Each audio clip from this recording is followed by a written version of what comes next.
Oh, you can't keep a good dog down. No, sir. No, you can't keep a good dog down. I've seen pain and hurt. That's right. I've eaten dirt. All dogs go to heaven. This would be one of those animated films that would go on to find popularity much after it would be released in theaters.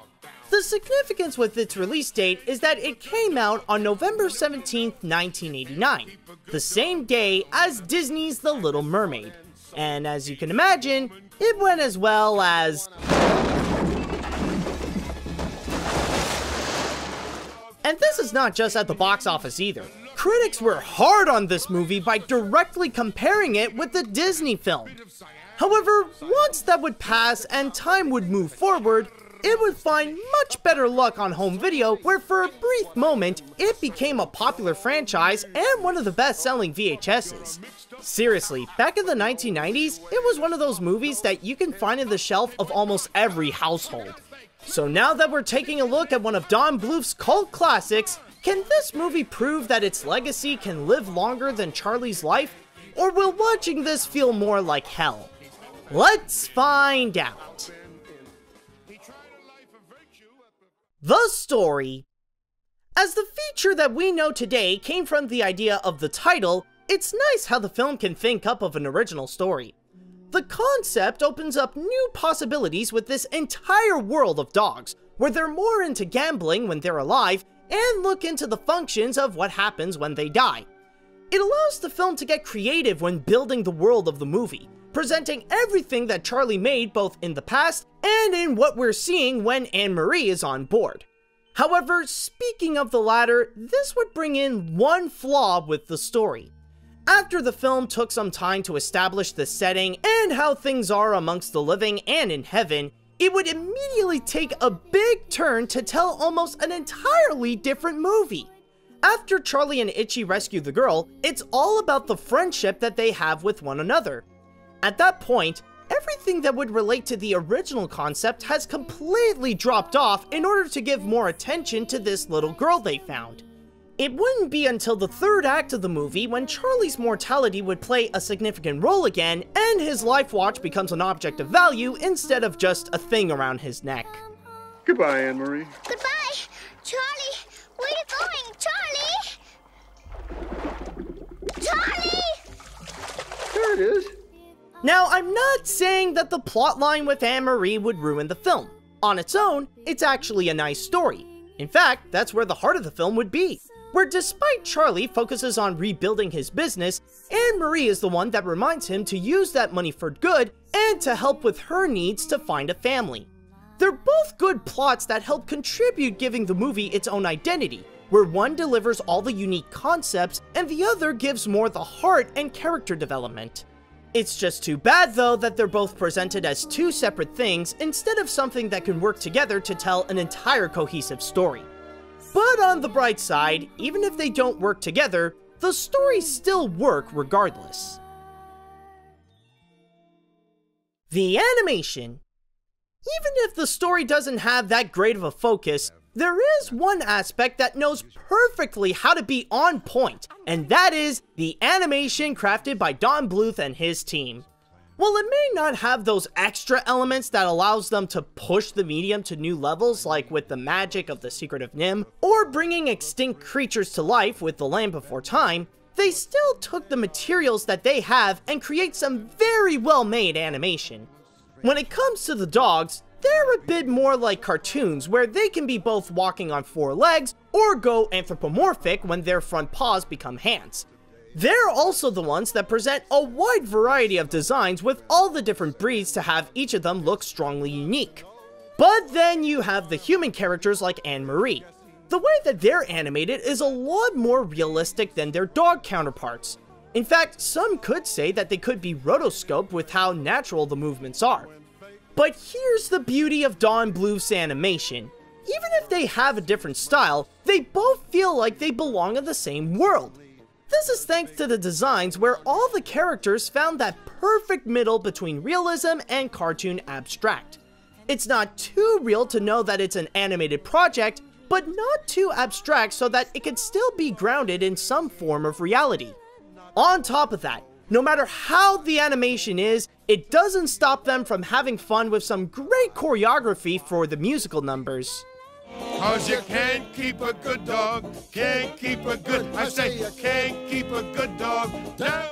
As for the backgrounds, it is creative in a way with all the different use of a junkyard, especially when looking into either Carface or Charlie's casino. Of course, there are some nice colorful areas included as well, like the Gator's lair. No matter how the other elements of this movie are, the closest thing to feel like heaven here is the animation. The characters. While the movie does contain an enjoyable cast, it does take some time for the characters to warm up to the audience. Starting off with the main dog Charlie, he's meant to play the likable jerk as a con artist with a heart of gold. However, for who he's supposed to play, he can be a bit of a hit and miss. While Charlie is conceptually an animated Burt Reynolds, it can happen when some of his actions feel a bit too mean-spirited.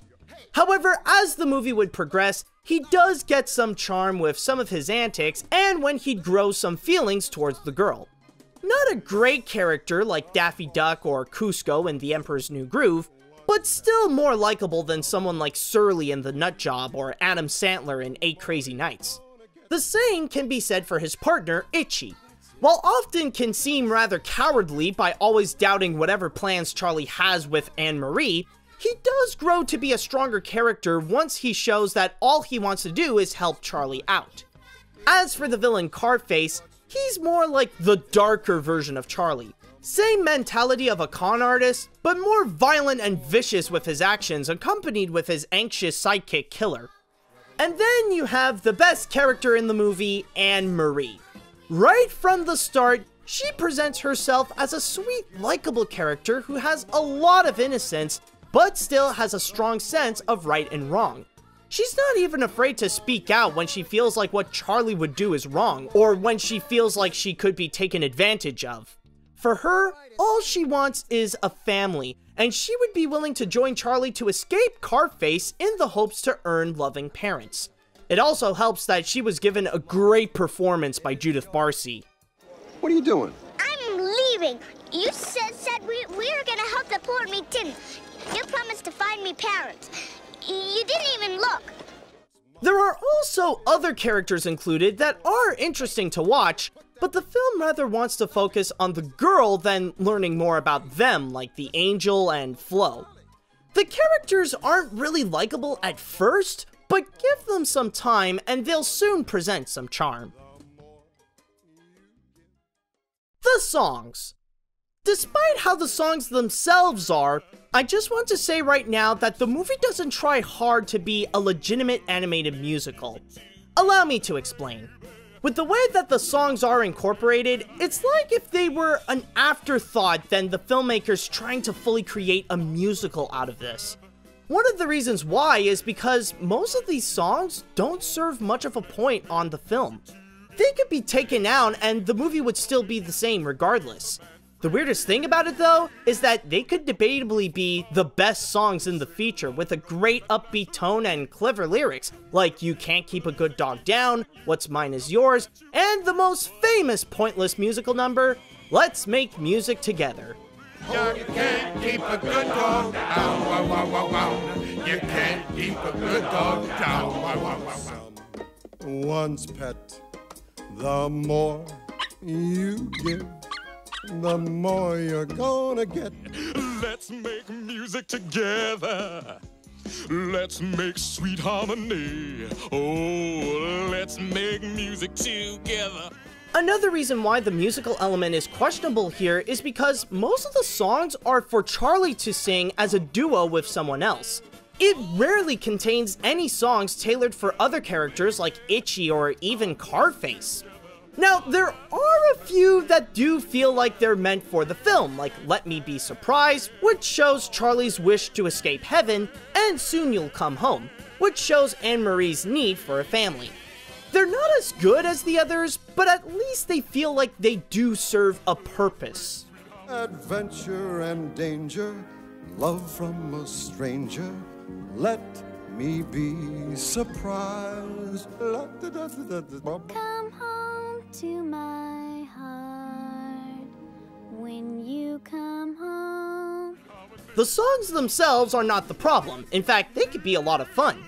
It's the way that they're incorporated that would make one wonder if this had to be a musical in the first place.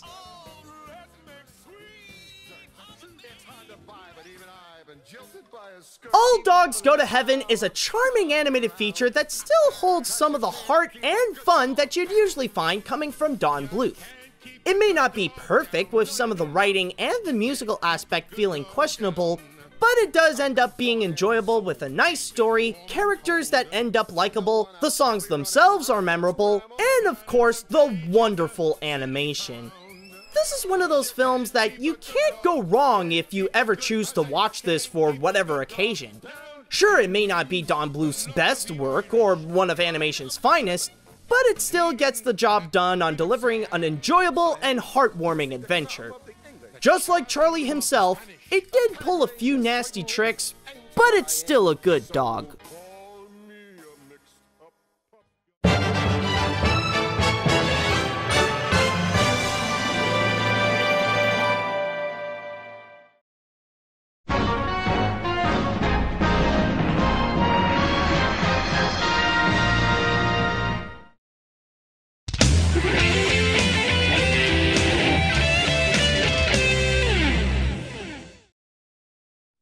Hey guys, this is AniMat. Now, when it comes to All Dogs Go to Heaven, there is one subject in particular that people would often love to bring up to talk about the movie, and that is regarding the deleted scenes.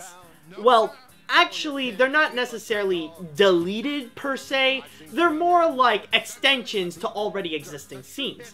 You see, there are 3 scenes in particular that Don Bluth, Gary Goldman, and his team had to pretty much cut out or made it at least a bit shorter so that the movie would be presented more as a family-friendly picture, because believe it or not, one of the criticisms that it would get at the time was that this movie would be considered a little too violent for kids. Now, the 3 examples that I could think of, first of all, and probably is pretty obvious when you see it, is Charlie's death scene, when we would actually see the car that would go down the slope, and then it would knock out Charlie, and then that's when it would go back to what we would usually see with the car like crashing into the water and then sinking. Now, in the movie, it is pretty obvious when you could see the cut, because it starts out with the car going down the slope, and then suddenly it's in midair. Like, just out of the blue. Like, you could tell that there is something that is missing in between. And then there was also the second one, and this one is probably the one that I feel like is the most annoying. It's in the middle, I would probably say. Somewhere in the middle or at the end of the second act, where Carface and Killer would try to go after Charlie and the little girl with a Tommy gun. Or as what the movie says, a freaking Flash Gordon ray gun or something like that. Like, they're trying to portray it as this ray gun. And what really does annoy me is that there's this one scene in particular where Carface was about to kill off Killer, but then suddenly he persuades him by saying, it's like, wait, I got a gun, and then he describes the gun, and you can tell that what he's saying, like the way that he describes the gun, is exactly not like how his lips are saying it. Like, just check this scene out. A Flash Gordon thermo-atomic ray gun, boss. I mean, come on. At that point, I just want to go out in front of Killer and just say, look, dude, we know it's not a ray gun. You can put in all your little flashy sound effects that you want, but you're not fooling anyone. It's a freaking Tommy gun. And third, and probably the most popular deleted scene, is actually the hell scene. But the extension of it, there really isn't much in particular. It's just trying to make the scene a little bit short. We just see a little bit more close-up shots with some of the residents of hell, and that's pretty much it. But there is something that is very interesting with that scene in particular, is that a few months before I made this review, believe it or not, that scene, that deleted extended scene, has been rediscovered. They actually put it up online, not in clear quality. It's like you could tell that someone recorded with their phone and showed some clips of that scene. And yeah, somehow the scene actually did prove that it does exist in its form. It's like, it's no longer lost per se. So who knows what could happen in the future. Maybe we will discover some of the other deleted extended scenes, and we could potentially have a director's cut of All Dogs Go to Heaven, but who knows when that'll happen. I mean, it'll all depend on what will happen in the future. But anyways, that is pretty much it for this review. And now it is time that we shall go and move on to a Patreon request. Yes, and this time, this will be coming from Red Bandit 101. So let me just start off by saying that if you guys would like to be like the Bandit, and you want to go and support my work and get some awesome rewards at the same time, including, but not limited to, watching my videos before anyone else, like, you would be able to access a preview of it 2 days before it would be released publicly, then all you have to do is go to patreon.com/animat. But at the same time, if you guys would like to suggest an animated film you would like me to review and I would put onto the animation hat, then all you have to do is go to send me an email to animatsreviews@gmail.com. So, with that said, what is it that the Bandit requested me to do? Well, with this one, surprisingly enough, we are going back to Disney. Yes, lately I have had a pretty good streak with some of the Disney classics, or at least some of the more recent Disney classics per se, where with this one, we're going to be looking into a little boy. And this boy in particular, he just wants to find his place in life. He knows that he's not a part of the world that he's with, so he's pretty much going on this journey to find where he would belong, per se. And then along came Zeus!